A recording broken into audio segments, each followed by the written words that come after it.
यहूदी धर्म दुनिया के सबसे प्राचीन एकेश्वरवादी धर्मों में से एक है। जब यूरोप में ईसाई धर्म फैल रहा था, तब ईसाइयों का यह विश्वास था कि यहूदियों ने ही यीशु मसीह की हत्या की थी।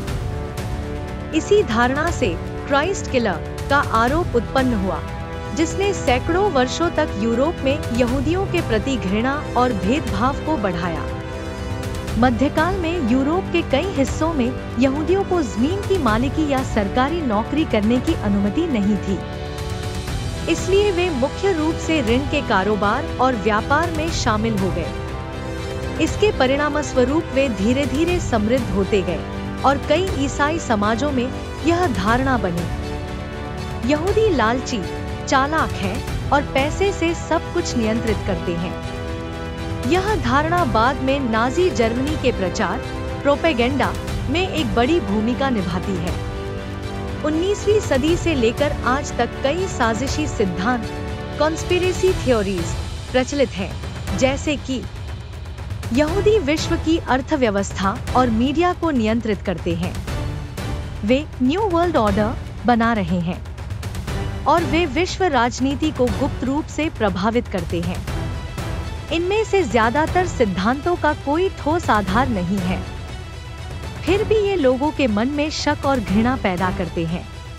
एडोल्फ हिटलर ने जर्मनी की आर्थिक बदहाली के लिए यहूदियों को जिम्मेदार ठहराया।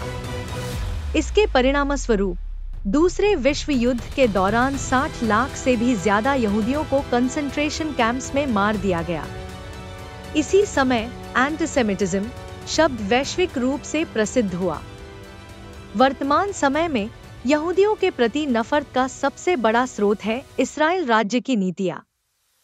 कई लोग मानते हैं कि यहूदियों का देश इस्राएल फिलिस्तीनी लोगों पर अत्याचार कर रहा है।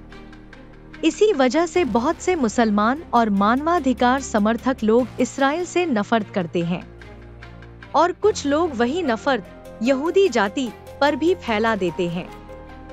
हालांकि धार्मिक रूप से सभी यहूदी इस्राएली सरकार से सहमत नहीं हैं।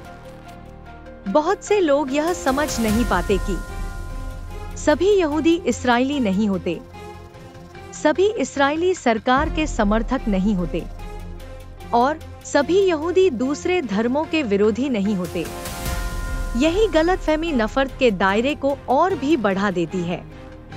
सभी यहूदी बुरे नहीं होते, जैसे सभी मुसलमान या ईसाई भी बुरे नहीं होते, लेकिन इतिहास में कुछ ताकतवर समूहों ने अपने फायदे के लिए नफरत को हथियार बनाया। यही है यहूदी समुदाय के प्रति नफरत की असली जड़।